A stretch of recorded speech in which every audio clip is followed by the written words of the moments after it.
Chapter 8. Vision of the Universal Form.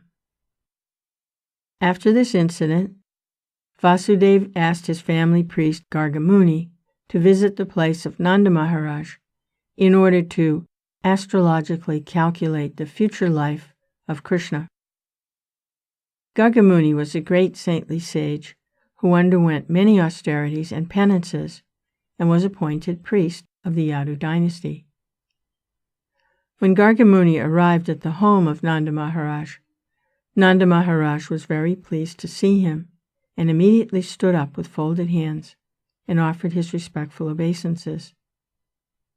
He received Gargamuni with the feeling of one who is worshipping God or the Supreme Personality of Godhead. He offered him a nice sitting place, and when he sat down, Nanda Maharaj offered him a warm reception. Addressing him very politely, he said, "My dear Brahmana, your appearance in a householder's place is only to enlighten.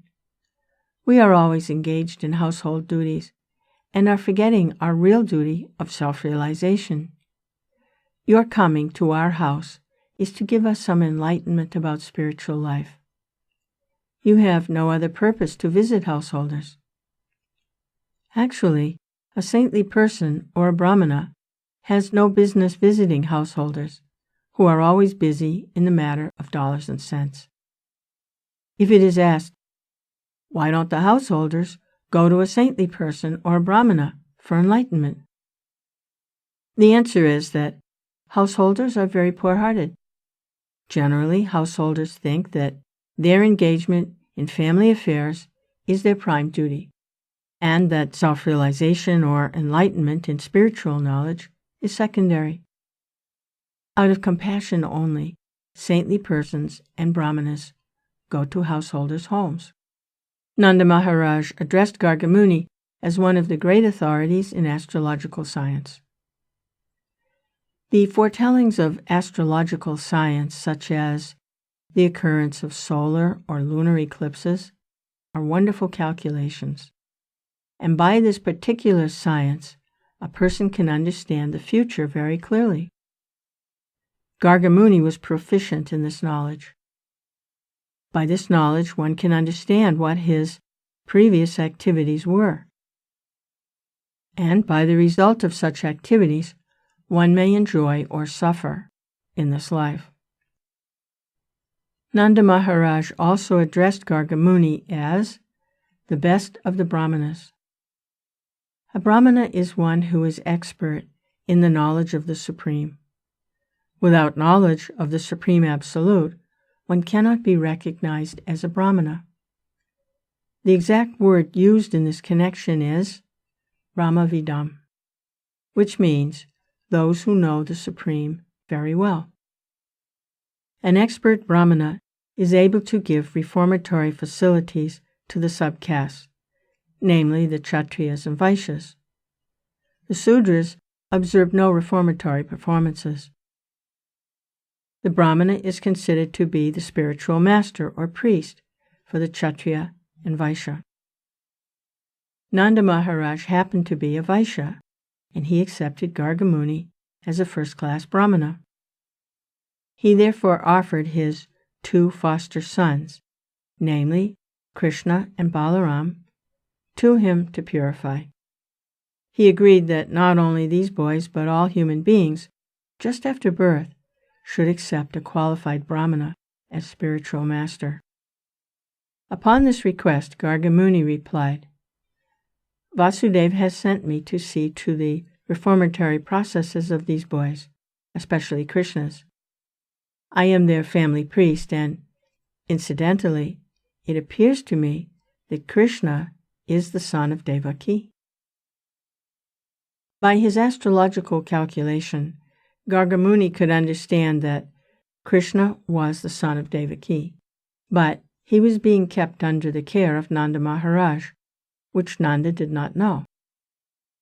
Indirectly, he said that Krishna, as well as Balarama, were both the sons of Vasudeva.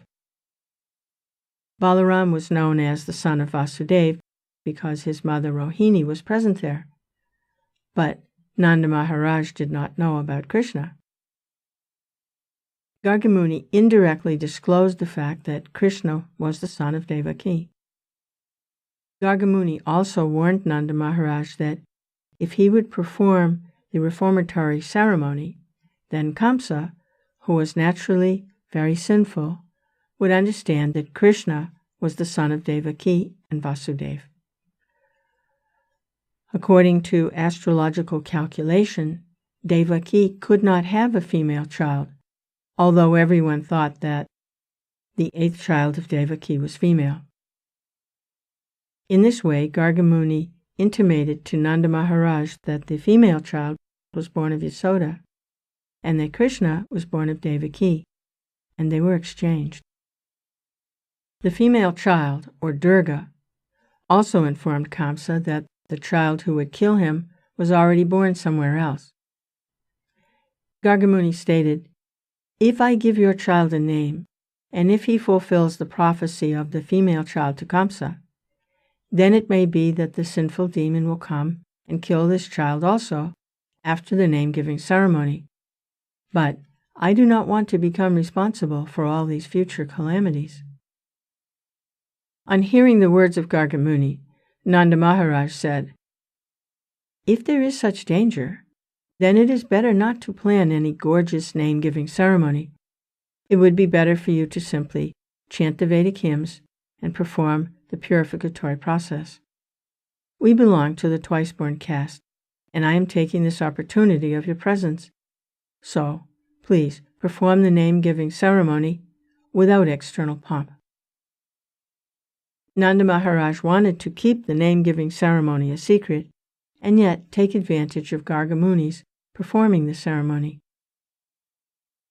When Gargamuni was so eagerly requested by Nanda Maharaj, he performed the name-giving ceremony as secretly as possible in the cowshed of Nanda Maharaj. He informed Nanda Maharaj that Balarama, the son of Rohini, would be very pleasing to his family members and relatives, and therefore he would be called Ram. In the future, he would be extraordinarily strong, and therefore would be called Balarama. Gargamuni said further, "Because your family and the family of the Yadus are so intimately connected and attracted, therefore his name will also be Sankarsana." This means that Gargamuni awarded 3 names to the son of Rohini, namely Balarama, Sankarsana, and Baladeva. Thus he carefully did not disclose the fact that Balarama also appeared in the womb of Devaki and was subsequently transferred to the womb of Rohini. Krishna and Balarama are real brothers, being originally sons of Devaki. Gargamuni then informed Nanda Maharaj, "As far as the other boy is concerned, this child has taken different bodily complexions in different yugas, millennia. First of all, he assumed the color white, then he assumed the color red, then the color yellow, and now he has assumed the color black. Besides that, he was formerly the son of Vasudeva. Therefore his name should be Vasudeva as well as Krishna. Some people will call him Krishna, and some will call him Vasudeva. But one thing that you must know, this son has had many, many other names and activities due to his different pastimes."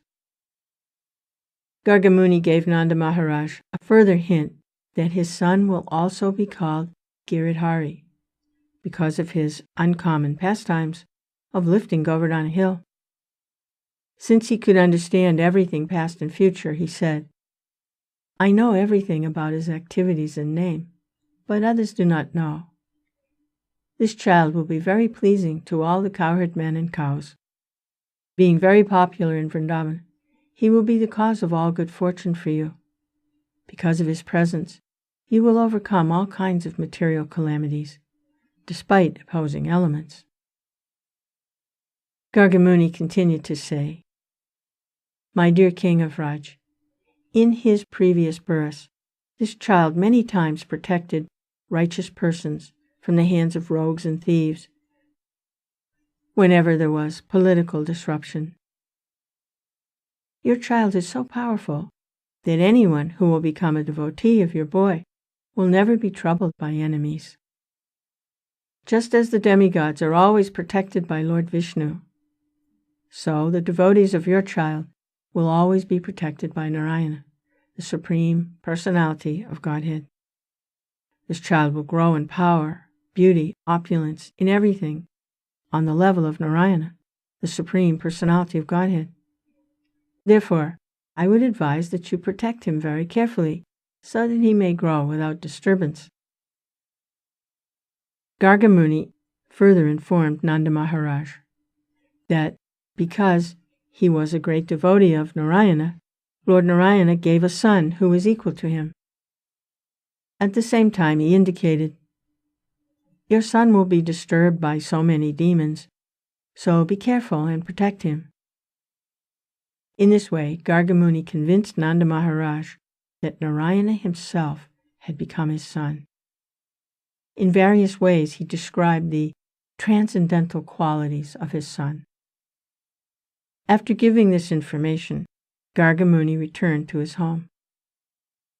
Nanda Maharaj began to think of himself as the most fortunate person, and he was very satisfied to be benedicted in this way. A short time after this incident, both Balarama and Krishna began to crawl on their hands and knees. When they were crawling like that, they pleased their mothers. The bells tied to their waist and ankles sounded fascinating, and they would move around very pleasingly. Sometimes, just like ordinary children, they would be frightened by others and would immediately hurry to their mothers for protection. Sometimes they would fall into the clay and mud of Vrindavan and would approach their mothers smeared with clay and saffron. They were actually smeared with saffron and sandalwood pulp by their mothers, but due to crawling over muddy clay, they would simultaneously smear their bodies with clay. As soon as they would come crawling to their mothers, Yasoda and Rohini would take them on their laps and, covering the lower portion of their saris, allow them to suck their breasts. When the babies were sucking their breasts, the mothers would see small teeth coming in. Thus their joy would be intensified to see their children grow. Sometimes the naughty babies would crawl up to the cowshed, catch the tail of a calf and stand up.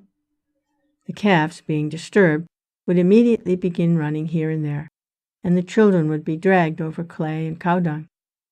To see this fun, Yasoda and Rohini would call all their neighboring friends, the gopis.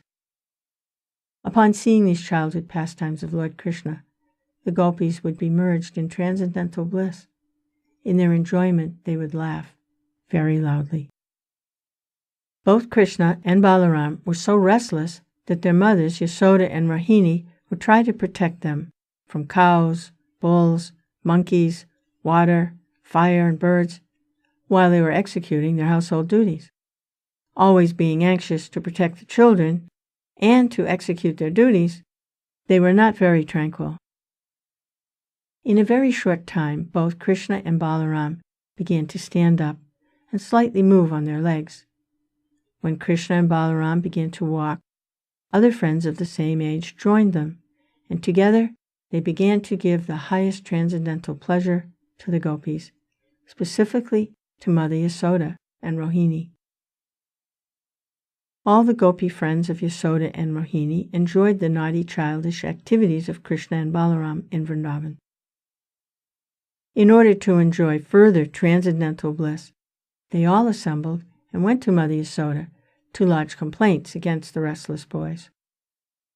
When Krishna was sitting before Mother Yasoda, all the elderly gopis began to lodge complaints against him so that Krishna could hear.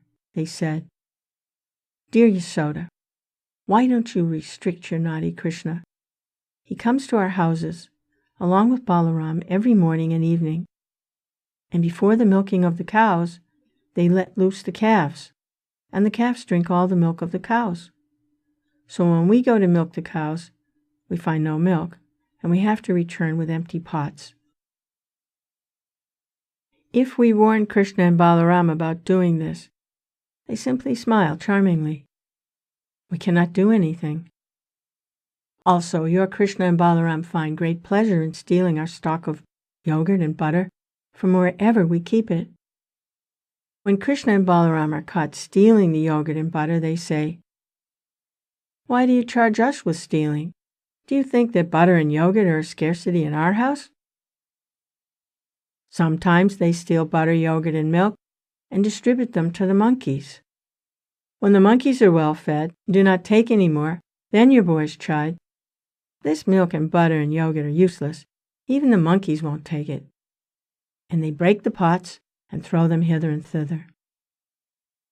If we keep our stock of yogurt, butter, and milk in a solitary, dark place, your Krishna and Balaram find it in the darkness by the glaring effulgence of the ornaments and jewels on their bodies.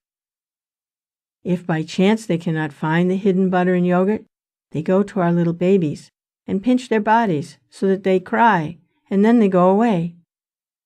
If we keep our stock of butter and yogurt high on the ceiling, hanging on a swing, although it is beyond their reach, they arrange to reach it by piling all kinds of wooden crates over the grinding machine. And if they cannot reach, they make a hole in the pot.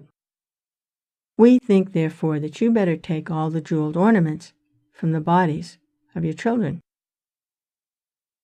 On hearing this, Yasoda would say, "All right, I will take all the jewels from Krishna, so that he cannot see the butter hidden in the darkness." Then the gopis would say, No, don't do this. What good will you do by taking away the jewels? We do not know what kind of boys these are, but even without ornaments, they spread some kind of effulgence so that, even in the darkness, they can see everything." Then Mother Yasoda would inform them, "All right, keep your butter and yogurt carefully so that they may not reach it." In reply to this, the gopis said, "Yes, actually we do so, but because we are sometimes engaged in our household duties, these naughty boys enter our house somehow or other and spoil everything. Sometimes, being unable to steal our butter and yogurt out of anger, they pass urine on the clean floor, and sometimes spit on it. Just see your boy now. He is hearing this complaint. All day they simply make arrangements to steal our butter and yogurt, and now they are sitting just like very silent, good boys. Just see his face." When Mother Yasoda thought to chastise her boy after hearing all the complaints, she saw his pitiable face, and smiling, she did not chastise him. Another day, when Krishna and Balaram were playing with their friends, all the boys joined Balaram and told Mother Yasoda that Krishna had eaten clay. On hearing this, Mother Yasoda caught hold of Krishna's hand and said, "My dear Krishna, why have you eaten earth in a solitary place? Just see, all your friends, including Balaram, are complaining about you." Being afraid of his mother, Krishna replied, "My dear mother, all these boys, including my elder brother Balaram, are speaking lies against me. I have never eaten clay. My elder brother Balaram, while playing with me today, became angry, and therefore he has joined with the other boys to complain against me. They have all combined together to complain, so that you will be angry and chastise me. If you think they are truthful, then you can look within my mouth to see whether I have taken clay or not." His mother replied, "All right, if you have actually not taken any clay, then just open your mouth and I shall see." When the Supreme Personality of Godhead Krishna was so ordered by his mother, he immediately opened his mouth, just like an ordinary boy. Then Mother Yasoda saw within that mouth the complete opulence of creation. She saw the entire outer space in all directions: mountains, islands, oceans, seas, planets, air, fire, moon, and stars. Along with the moon and the stars, she also saw the entire elements: water, sky, the extensive ethereal existence along with the total ego and the products of the senses and the controller of the senses, all the demigods, the objects of the senses like sound, smell, etc., and the three qualities of material nature. She also could perceive that within his mouth were all living entities, eternal time, material nature, spiritual nature, activity, consciousness, and different forms of the whole creation. Yasoda could find within the mouth of her child everything necessary for cosmic manifestation. She also saw within his mouth herself taking Krishna on her lap and having him sucking her breast. Upon seeing all this, she became struck with awe and began to wonder whether she were dreaming or actually seeing something extraordinary. She concluded that she was either dreaming or seeing the play of the illusory energy of the Supreme Personality of Godhead. She thought that she had become mad, mentally deranged, to see all those wonderful things. Then she thought, it may be cosmic mystic power attained by my child, and therefore I am perplexed by such visions within his mouth. Let me offer my respectful obeisances unto the Supreme Personality of Godhead, under whose energy bodily self and bodily possessions are conceived. She then said, let me offer my respectful obeisances unto him, under whose illusory energy I am thinking that Nanda Maharaj is my husband and Krishna is my son, that all the properties of Nanda Maharaj belong to me, and that all the cowherd men and women are my subjects. All this misconception is due to the illusory energy of the Supreme Lord. So let me pray to him that he may protect me always. While Mother Yasoda was thinking in this high philosophical way, Lord Krishna again expanded his internal energy just to bewilder her with maternal affection. Immediately, Mother Yasoda forgot all philosophical speculation and accepted Krishna as her own child. She took him on her lap and became overwhelmed with maternal affection.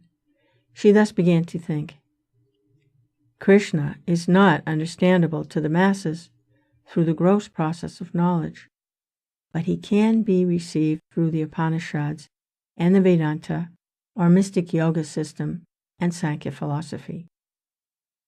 Then she began to think of the Supreme Personality of Godhead as her own begotten child.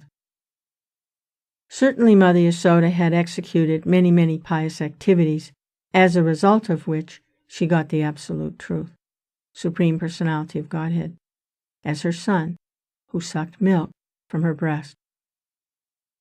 Similarly, Nanda Maharaj also must have performed many great sacrifices and pious activities for Lord Krishna to become his son and address him as father. But it is surprising that Vasudeva and Devaki did not enjoy the transcendental bliss of Krishna's childhood pastimes, although Krishna was their real son. The childhood pastimes of Krishna are glorified even today by many sages and saintly persons. But Vasudeva and Devaki could not enjoy such childhood pastimes personally. The reason for this was explained by Sukadeva Goswami to Maharaj Parikshit as follows.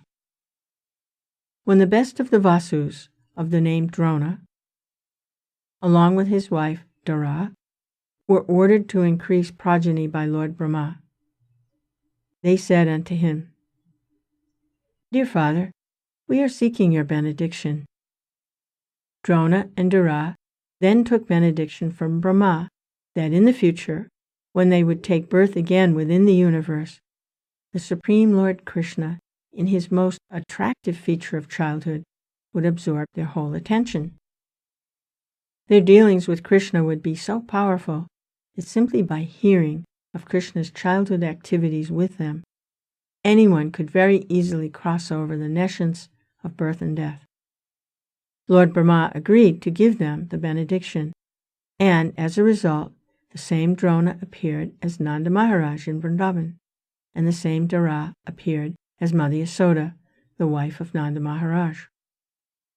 In this way, Nanda Maharaj and his wife, Mother Yasoda, developed their unalloyed devotion for the Supreme Personality of Godhead, having gotten him as their son. And all the gopis and cowherd men who were associates of Krishna naturally developed their own different feelings of love for Krishna.